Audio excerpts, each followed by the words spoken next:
ನಮಸ್ತೆ ಟಿವಿ 20 ಕನ್ನಡ ವಾಹಿನಿಗೆ ಸ್ವಾಗತ. ಕಬ್ಬು ಪೂರೈಕೆ ಮಾಡಿದ ರೈತರಿಗೆ ಬಾಕಿ ಹಣ ಪಾವತಿ ಮಾಡದ ಮಾಕವಳ್ಳಿ ಹೇಮಾವತಿ ಶುಗರ್ ಕಾರ್ಖಾನೆ ವಿರುದ್ಧ ರೈತರು ತೀವ್ರ ಆಕ್ರೋಶ ವ್ಯಕ್ತಪಡಿಸಿ ಪ್ರತಿಭಟನೆ ಮಾಡಿದ್ದಾರೆ.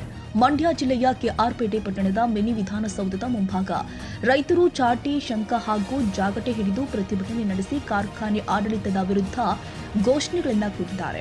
ರೈತರ ಆರೋಪದ ಪ್ರಕಾರ ಸರ್ಕಾರ ಘೋಷಿಸಿರುವ ಪ್ರತಿ ಟನ್ ಕಬ್ಬಿಗೆ 50 ಪ್ರೋತ್ಸಾಹಧನವನ್ನು ರಾಜ್ಯದ ಹಲವು ಸಕ್ಕರೆ ಕಾರ್ಖಾನೆಗಳು ಈಗಾಗಲೇ ರೈತರಿಗೆ ಪಾವತಿ ಮಾಡಿದೆ. ಆದರೆ ಮಾಕವಳ್ಳಿ ಹೇಮಾವತಿ ಶುಗರ್ ಕಾರ್ಖಾನೆ ಮಾತ್ರ ರೈತರಿಗೆ ಪಾವತಿ ಮಾಡದೆ ನ್ಯಾಯಾಲಯದ ಮೊರೆ ಹೋಗಿದೆ ಅಂತ ದೂರಿದ್ದಾರೆ.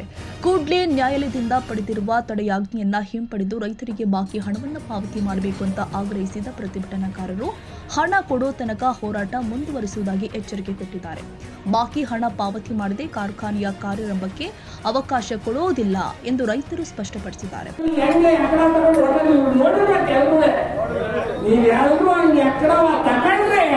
ಈ ತಾಲೂಕು ಆಫೀಸರ್ ರೆಡಿ ಮಾಡೋದು ಇನ್ನೊಂದು ರೆಡಿ ಮಾಡೋಕ್ಕಾಗೋದಿಲ್ಲ. ಚಾಪ್ಲೇಟ್ ಬೀಳಲೇಬೇಕು. ದುಡ್ಡು ಯಾವತ್ತು ಕೇಳ್ತಾರೆ ಚಾಪ್ಲೇಟ್ ಏನು ಆಗಲ್ರಿ, ಅವ್ನ್ ಏನೂ ಮಾಡಕ್ಕಾಗಲ್ಲ. ಈಗ ಅವ್ನೇನು ಬಾಗಲಕೋಟೆ ನಾವು ರೈತರು ಹಿಡ್ಕೊಂಡೋಗ್ರ ಏನು ಮಾಡಕ್ಕಾಗಲ್ಲ. ನೀವು ಚಾಪ್ಲೇಟ್ ಕೈಯಿಂದ ತಗೊಳ್ಳಿ, ಎಲ್ಲ ರಿಪೇರಿ ಆಯ್ತು. ದಯಮಾಡಿ ತಹಸೀಲ್ದಾರ್ ಬಂದು ನಗರವನ್ನು ತಗೋಬೇಕು. ಪೊಲೀಸ್ನವರು, ರಕ್ಷಣಾ ಇಲಾಖೆ ತಹಸೀಲ್ದಾರ್ನ ಕರೀಲಿ. ರೈತರು ಅವ್ರ ಮರ್ಯಾದೆ ತೆಗೆದಿದ್ದಲ್ರಿ, ತಡೆಯಾಜ್ಞೆ ಕೊಟ್ಟಿದ್ದೀನಿ ಹೋಗ್ರಿ ಅಂತ ಹೇಳಿ ತಡೆಯಾಜ್ಞೆಯನ್ನು ಕೊಟ್ಟರು. ಅಲ್ಲಿ ರೀಚ್ಗೆ ಸೊಸೈಟಿ ಜವಾನ್ ಆಗ್ಬೋದು, PNB ಬ್ಯಾಂಕ್ ಲೋನ್ ಆಗ್ಬೋದು, ಇನ್ನೊಬ್ಬ ಆಗ್ಬೋದು, ಯಾವನು ಬಂದು ಮನೆಯಲ್ಲಿ ಕಚ್ಚುಮುಟ್ಟ ಆಗಲಿ, ದನಕರ ಆಗಲಿ, ದವಸ ಧಾನ್ಯ ಆಗಲಿ ಈಜ್ಗಿಡ್ಲಿ ಕಾಯ್ತಾ ಇಲ್ಲ. ಇದು ರೈತ ಸಂಘದ ಫಲ. ಏನ್ ಕಿತ್ತಾಕಿದಾರಪ್ಪ ರೈತ ಸಂಘದವರು? ಯಾವನ ಜಂಪ ಹೊಡೆದ್ರೆ ಅವನು ಎಲ್ಲಿ ಬರ್ಬೇಕು? ನಮ್ಗೆ ಉತ್ತರ ಇದು ರೈತ ಸಂಘ ಮಾಡಿದ್ದು ಕೆಲಸ. ನಂತರ ನ್ಯೂಸ್ನಲ್ಲಿ 1995ರಲ್ಲಿ PV ನರಸಿಂಹರಾಯನ ಸರ್ಕಾರದಲ್ಲಿ ಯಾರು ದೊಡ್ಡದು? ಸರ್ಕಾರ ದೊಡ್ಡ ಇಲ್ಲ. ನಮ್ಮ ತೆರಿಗೆದು ಪ್ರತಿನಿತ್ಯ ನಾವು ತೆರಿಗೆ ಕೊಡ್ತಾ ಇವಿ. ನಮಗೆ ಗೊತ್ತಿಲ್ಲದಂಗೆ ಕೊಡ್ತೀವಿ. ಪ್ರತ್ಯಕ್ಷವಾಗೂ ಕೊಡ್ತೀವಿ, ಪರೋಕ್ಷವಾಗೂ ಕೊಡ್ತೀವಿ. ಉತ್ಪಾದಕರಾಗೂ ಕೊಡ್ತೀವಿ, ಬಳಕೆದಾರರಾಗೂ ಕೊಡ್ತೀವಿ ತೆರಿಗೆ. ಈ ಎಲ್ಲ ತೆರಿಗೆ ದುಡ್ಡನ್ನ ಅಲ್ಲಿ ನಮ್ಮ ಹತ್ರ ಓಟ್ ಹಾಕ್ಸ್ಕೊಂಡು ಹೋಗಲ್ಲ, ಅವರು ಹಂಚ್ತಾವ್ರೆಲ್ಲ. ಅವ್ರನ್ನ ಚೆನ್ನಾಗಿ ನೋಡ್ಕೊಂಡವ್ರೆ. ಈ ಆಫೀಸ್ ಅವ್ರು ಮಾಡ್ಕೊಂಡವ್ರಲ್ಲ. ನಾವು ಎಬ್ಬೆಟ್ಟು ತಂಬು ಇಂಪ್ರೆಷನ್, ತಿಳುವಳಿಕೆ ಇಲ್ಲದ ಮುಗ್ಧರಿಗೆ ದುಡ್ಡದೆ ಅಂತ ಓಟ್ ಹಾಕಿದೀವಲ್ಲ, ಅವ್ರ ತಿದ್ದುಪಡಿಗಳನ್ನ ಮಾಡ್ಕೊಂಡಿದ್ದಾರೆ. ಇವ್ರಿಗೆ ಯಾವುದೇ ರೀತಿ ತೊಂದರೆ ಆಗಂಗಿಲ್ಲ. ಯಾವುದೇ ಕಾರಣಕ್ಕೂ ರೆಡ್ ಡ್ಯಾಂಡಲ್ಲಿ ಹಿಡ್ಕೊಟ್ಟ ನಮ್ಮ ಹುಡುಗ. ಒಂದು ಲೋಡ್ ಅಕ್ಕಿ ಗವಿಮಠ ವಸತಿ ಶಾಲೆಗೆ ಹೋಗ್ಬೇಕಾದದ್ದು ಬೋಲಿಗೇಗೌಡರ ಚಂದ್ರಶೇಖರ್ ರೈಸ್ ಮಿಲ್ಗೆ ಹೋಗಿತ್ತು. ಗವಿಮಠದ ಮೊರಾರ್ಜಿ ಸ್ಕೂಲ್ಗೆ ಹೋಗ್ಬೇಕಾದ್ರೆ ಅದನ್ನ ರೆಡ್ ಡ್ಯಾಂಡ್ ರೈಸ್ ಮಿಲ್ ಹಿಡ್ಕೊಟ್ಟ. 61 ಕ್ವಿಂಟಾಲ್ ಗೋಧಿ, 48 ಕ್ವಿಂಟಾಲ್ ಅಕ್ಕಿ ಮುಚ್ಚಿಬಿಟ್ಟು. ಅಂದ್ರೆ ನೀವು ಯಾರನ್ನಾರ ಹಿಡ್ಕೊಡಿ, ಅವ್ರ ಪರವಾಗಿ ಅವ್ರು ಕೆಲಸ ಮಾಡ್ತಾರೆ ಅಷ್ಟೇ ಬಿಟ್ರೆ ನಿಮ್ಮ ಪರವಾಗಿ, ಸಮಾಜದ ಪರವಾಗೂ ಅಲ್ಲ. ಈ ಹಿನ್ನೆಲೆಯಲ್ಲಿ ಇದು ಮುಂದುವರಿಯುತ್ತದೆ. ದಯಮಾಡಿ ಎಚ್ಚೆತ್ತುಗಳಿಲ್ಲ ಅಂದ್ರೆ ಇನ್ನು ಕೆಲವೇ ದಿವಸಗಳಲ್ಲಿ ಕಾರ್ಪೊರೇಟ್ಗಳು ನಮ್ಮನ್ನು ಆಳ್ತಾರೆ ಕಡಾಖಂಡಿತ. ಈಗಾಗಲೇ ಮೊನ್ನೆ ಯಾವಾಗಲೂ ಬಿಜೆಪಿ ಇವರು ಅಶೋಕ್ ಅವರು ಆತ್ಮಸಾಕ್ಷಿನೂ ಇದೆ. ಆತ್ಮಸಾಕ್ಷಿಗೆ ಅನುಗುಣವಾಗಿ ತಾವು ನಡ್ಕೋಬೇಕು ಅನ್ನೋದಕ್ಕೆ ಒಂದು ನಿದರ್ಶನ. ಕಾಂಗ್ರೆಸ್ಸೂ ಇಲ್ಲ. ಕುಮಾರಸ್ವಾಮಿ ಅವರು ಯಡಿಯೂರಪ್ಪನವರಿಗೆ ಅಧಿಕಾರ ಕೊಡಲಿಲ್ಲ. 20 ತಿಂಗಳ ಆಡಳಿತದಲ್ಲಿ ಅವರದ್ದು ಅವಧಿ ಮುಗಿದ ಮೇಲೆ ಕೊಡಲಿಲ್ಲ. ಯಡಿಯೂರಪ್ಪನವರು ಕೇಳಿದ್ರು, ಕುಮಾರಸ್ವಾಮಿನೂ ಕೇಳಿದ್ರು. ಸರ್ಕಾರ ರಾಜ್ಯಪಾಲರ ಆಳ್ವಿಕೆ ನಿಲ್ಲ. ಆ ಸಂದರ್ಭದಲ್ಲಿ ಕಬ್ಬು ಬೆಳೆಗಾರರಿಗೆ ಅನ್ಯಾಯ ಆಯ್ತದೆ ಅಂತ ಹೇಳಿ 5,000 ಜನನ ಬೆಂಗಳೂರು ರಾಜಭವನದ ಹತ್ರ ಕರ್ಕೊಂಡೋಗಿ ಪುಟ್ಟಣ್ಣಯ್ಯ ಅಂದಿನ ರಾಜ್ಯಪಾಲರ ಜೊತೆಯಲ್ಲಿ ಹಿಂದಿನಲ್ಲಿ ಮಾತನಾಡಿ, ಚಮತ್ಕಾರವಾಗಿ ಹಿಂದಿನಲ್ಲಿ ಮಾತನಾಡಿ ಅವರನ್ನ ಹೊಗಳಿ ಅಟ್ಟಕ್ಕೆ ಏರಿಸಿ, ರೈತರ ಬೆನ್ನಿಗೆ ನೀವು ನಿಲ್ಲಬೇಕು, ರೈತರಿಗೆ ನೀವು ಸಹಾಯ ಮಾಡಬೇಕು ಅಂತ ಕೇಳಿಕೊಂಡಾಗ 1 ವಾರ ಕಾಲಾವಕಾಶ ತಕೊಂಡು ರಾಜ್ಯಪಾಲರು 1 ಟನ್ಗೆ 272 ರೂಪಾಯಿ ಆ ಸಾಲಲ್ಲಿ ಯಾರು ಕಬ್ಬೊಡೆದಿದ್ರು ಆ ರೈತರಿಗೆ ಮತ್ತೆ ಪ್ರೋತ್ಸಾಹಧನ ಅಂತೇಳಿ 272 ರೂಪಾಯಿ ಕೊಡಬೇಕು ಅಂತ ಹೇಳಿ 620 ಕೋಟಿ ರೂಪಾಯಿಯನ್ನ ರೈತರಿಗೆ ಕೊಡಿಸಿದ್ರು. ಯಾವ MLA ಅಲ್ಲ, ಯಾವ ಮಂತ್ರಿ ಅಲ್ಲ, ಯಾವ ಕಂತ್ರಿನೂ ಕೂಡ ರೈತರ ಬಗ್ಗೆ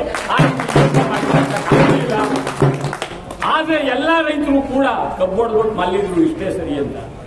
272 ಬಂದಾಗ 50,000, 1 ಲಕ್ಷ, 2 ಲಕ್ಷ ತಗೊಂಡ್ಬಂದ್ರು ಮನೆಗೆ. ಅದೇ ಪುಟ್ಟಣ್ಣಯ್ಯ ಪಾರ್ಲಿಮೆಂಟ್ ಹೋಗ್ಬೇಕು, ಪಾರ್ಲಿಮೆಂಟ್ ಅಲ್ಲಿ ಈ ಬೆಳೆಗಳ ಬೆಲೆ ನಿಗದಿ ಆಗಬೇಕು ಅಂದ್ರೆ ಪಾರ್ಲಿಮೆಂಟ್ ಅಲ್ಲಿ ನಾನು ಚರ್ಚೆ ಮಾಡಬೇಕು ಅನ್ನೋ ಉದ್ದೇಶಕ್ಕೆ ಪಾರ್ಲಿಮೆಂಟ್ ಕಂಟೆಸ್ಟ್ ಮಾಡಿದಾಗ ಮಂಡ್ಯ ಜಿಲ್ಲೆಯ ಜನ 50,000 ವೋಟ್ ಕೊಟ್ಟು ಠೇವಣಿ ಕಳೆದು ಚಪ್ಪಲಿ ಹೊಡೆದು ಮನೆಗೆ ಕಳಿಸಿ.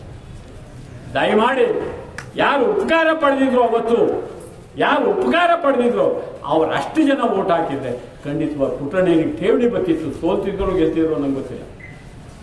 ವಿಶ್ವಾಸಘಾತಕರು ಅಂದ್ರೆ ನಾವು ಇದ್ದೀವಿ ರೈತ. ದಯಮಾಡಿ ಈ ದಿಕ್ಕಲ್ಲಿ ಎಲ್ಲರೂ ಯೋಚನೆ ಮಾಡಬೇಕು. ಬಹಳ ಸಂತೋಷ ಆಯ್ತು, ಬಂದಿದ್ದೀನಿ. ಆಲೆ ಗೆಜೆಟ್ ಆಗಿ ನೋಡ್ತಾ ಇದ್ದಾರೆ ಸರ್ಕಾರಗಳು. ತುಮಕೂರು ಹತ್ರ ದಾವಸ್ಪೇಟೆ ಹತ್ರ ಅದೆಷ್ಟೋ ಎಕರೆ ಅಂತ ಹೇಳ್ತಾ ಇದ್ರು. ಆಗ ನಾವು ಒಂಥರ ಹೇಳ್ತಾ ಇದ್ರಲ್ಲ ಕರೆಂಟ್ ಬಂಜಣ ಅಂತ ನಾವ್ ಅಂತಿದ್ವಿ. ಈಗ ಬಿಡ್ದಿಯವರು ಪಡ್ಕೋತಾವ್ರೆ.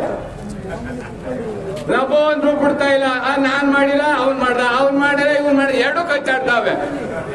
ಆ ಕಾರಣದಿಂದ ಏನು ಖಾಸಗಿ ಕಂಪನಿಗಳು ಬಂದು ಮೀಟರ್ನ ಫಿಕ್ಸ್ ಮಾಡೋದು ಗ್ಯಾರಂಟಿ. ಅದಕ್ಕೇನಾರ ಹೋರಾಟಕ್ಕೆ ಸನ್ನದ್ರಾದ್ರ ರೈತರು ಅವ್ರನ್ನ ಹೊಡೆದೋಡಿಸ್ಬೋದು. ಇಲ್ಲ ಯಾರೋ ಮಾಡ್ಕೋತಾರೆ ಅಂದ್ರೆ ಅವ್ರು ಫಿಕ್ಸ್ ಮಾಡೇ ಮಾಡ್ತಾರ. ಆಗ ನೀವು ಅನುಭವಿಸಕ್ಕೆ ನೀವು ಬದ್ಧರಾಗಿರ್ಬೇಕು. ಮತ್ತೆ ಮಂಡ್ಯ ಜಿಲ್ಲೆ ಮತ್ತೆ ಮೈಸೂರು ಜಿಲ್ಲೆನ ಇವತ್ತು ಕ್ಯಾರ್ನಾಯಕರ ತಾಲೂಕನ ಭತ್ತದ ನಾಡು ಅಂತಾರೆ. ಸುಮ್ನಿರ್ರಿ. ಯಾಕೆ ನಾನು ಇದು ಹೇಳ್ತಾ ಇದ್ದೀನಿ ಅಂದ್ರೆ ಎರಡೂ ಜಿಲ್ಲೆಯಲ್ಲೂ ತೆಗ್ದು ಬಿಡ್ತಾರೆ, ಅಂದ್ರೆ ಬಾಳ್ ಬಿಡ್ತಾ ಇಲ್ಲ. ಮೇಲೆ ಬರ್ತದೆ, ಖರ್ಚು ವೆಚ್ಚಗಳು ದುಬಾರಿ ಆಗ್ತದೆ ಅನ್ನೋ ಆಲೋಚನೆ ಮೇಲೆ ಇವತ್ತು ನಾವೇ ಸಿಂದಘಟ್ಟ ಕೆರೆ ಬೈಲಲ್ಲಿ 106 ಎಕರೆನ ಕಾರ್ ಬೆಳೆ ಮಾಡಿಲ್ಲ ನೀರಿದ್ರು. ಆದ್ರೆ ಇವರಿಬ್ರು MP-ಗಳವರೆಲ್ಲ ಏನು ಭತ್ತದ ನಾಡು, ಕಬ್ಬು ನಾಡು, ಮಂಡ್ಯ ಮತ್ ಮೈಸೂರು ಅಂತ ಹೇಳ್ತೀವಲ್ಲ, ಅದರಲ್ಲೂ ನಮ್ಮ ಕ್ಯಾಬಿನೆಟ್ ಸಚಿವರಾಗಿದ್ದಾರೆ ನಮ್ಮ ಕುಮಾರಸ್ವಾಮಿ ಅವರು. 75 ರೂಪಾಯಿ 1 ಕ್ವಿಂಟಲ್ ಭತ್ತ ಬೆಳೆಯಕ್ಕೆ ವರ್ಷಕ್ಕೆ ಹೆಚ್ಚುವರಿ. ಅಷ್ಟೇನಪ್ಪ ಆಗೋದು? 20 ಕ್ವಿಂಟಲ್ ಬೇಕಕ್ಕೆ ಎಷ್ಟಾಯ್ತು? 1,500 ರೂಪಾಯಿ ಖರ್ಚು ಬರೋದು ಹೆಚ್ಚುವರಿ ಆಗಿ. ಇವತ್ತು 200 ಇದ್ದದ್ದು 300 ಆಗ್ತದೆ, 300 ಇದ್ದದ್ದು 500 ಆಗ್ತದೆ. ಇವತ್ತು 2,000 ಆಗ್ತದೆ ಗೊಬ್ಬರ, 2,200 ಆಗ್ತದೆ. ಇದು ಲೆಕ್ಕಾಚಾರವೇ ಗೊತ್ತಿಲ್ವಾ? ಅದರಲ್ಲೂ ಮಂಡ್ಯದಲ್ಲಿ ಕೃಷಿ ವಿಶ್ವವಿದ್ಯಾನಿಲಯ ಫೋನ್ ಮಾಡಿದ್ರೆ ಅವರ ಕಾರ್ಯದರ್ಶಿಗಳು ಅವ್ರು ಯಾರು ಅವರಲ್ಲ, ಸಹಾಯಕರು, 1 ಕ್ವಿಂಟಲ್ ಭತ್ತ ಬೆಳೆಯಕ್ಕೆ ಎಷ್ಟು ಖರ್ಚು ಬರ್ತದೆ ಅಂತ ಕೇಳ್ಕೊಂಡು ಮಾತಾಡ್ಬೋದು. ನಮ್ಮಂತ ರೈತರಿಗೆ ಬೇಡಪ್ಪ. ಕೃಷಿ ತಜ್ಞರಿದ್ದಾರೆ ನಮ್ಮ ಜಿಲ್ಲೆಯಲ್ಲಿ. ಅದಕ್ಕೆ ನಾವ್ ಹೇಳೋದು ಭತ್ತಕ್ಕೆ 75 ಕೊಟ್ಟಿರೋದು ಅವಮಾನ. ಭತ್ತ ಬೆಳೆಯೋದು. ಪ್ರತಿಭಟನೆಯ ಸಂದರ್ಭದಲ್ಲಿ ರೈತ ಮುಖಂಡರು ಹಾಗೂ ವಿವಿಧ ರೈತ ಸಂಘಟನೆಗಳ ಪದಾಧಿಕಾರಿಗಳು ಉಪಸ್ಥಿತರಿದ್ದರು. ಕನ್ನಡಿಗರ ಮೆಚ್ಚಿನ ನಿಮ್ಮ TV20 ಕನ್ನಡ ವಾಹಿನಿ ಇದೀಗ ಟಿವಿಯಲ್ಲಿ ಲಭ್ಯ.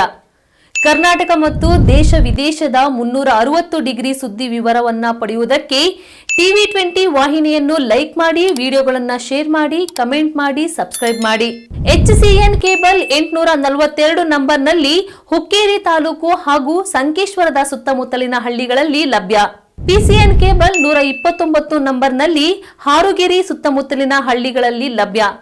ರಾಯಬಾಗ್ ಡಿಜಿಟಲ್ ಚಾನೆಲ್ ಕೇಬಲ್ 80ನೇ ನಂಬರ್ನಲ್ಲಿ ರಾಯಬಾಗ ತಾಲೂಕಿನ ಸುತ್ತಮುತ್ತಲಿನ ಹಳ್ಳಿಗಳಲ್ಲಿ ಲಭ್ಯ. UDCN ಕೇಬಲ್ ನೆಟ್ವರ್ಕ್ ಉಗಾರ ಸುತ್ತಮುತ್ತಲಿನ ಹಳ್ಳಿಗಳಲ್ಲಿ ನಿಮ್ಮ TV20 ಕನ್ನಡ ವಾಹಿನಿಯೂ ಲಭ್ಯ.